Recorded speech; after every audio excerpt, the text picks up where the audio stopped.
Мы заинтересованы и хотим вскрыть все обстоятельства этого произошедшего и докопаться до истины, что же произошло. Помогите нам в этом.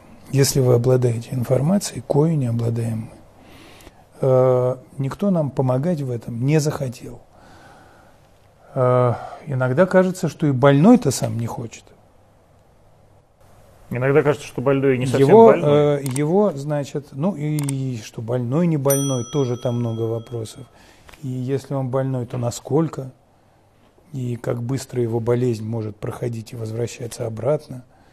Ну, согласитесь, что вопросов больше, чем ответов. Вот смотрите, Александр Григорьевич на протяжении всех своих 20, кажется, 6 или 7 лет президентства делал все возможное для того, чтобы в разных обстоятельствах кидать Россию. Здесь он просил у нас денег, а потом ехал к китайцам. Там он у нас, так сказать, требовал отдельные цены на газ, а потом договаривался с американцами. И, в общем, это происходит на протяжении всего его президентства. Почему мы так рьяно поддерживаем Александра Григорьевича? Мы поддерживаем не Александра Григорьевича, мы поддерживаем легитимного президента нашей братской страны.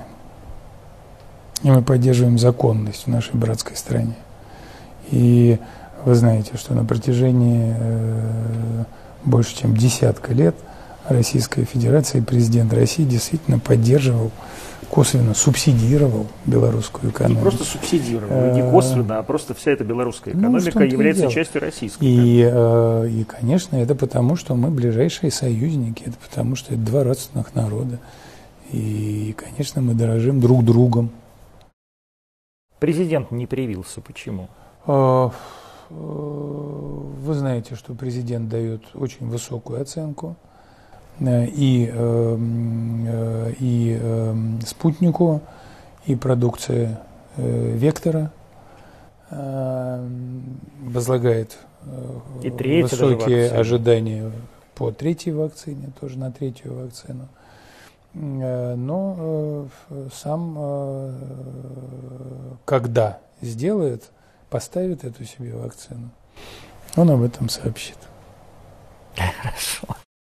Это действительно беда, это трагедия. Погибли 2 наших военных. В данном случае очевидно, что моментальная реакция азербайджанцев, моментальная реакция президента Азербайджана и заявленная готовность Азербайджана провести беспристрастное расследование обстоятельств и наказать виновных позволило принять эти изменения.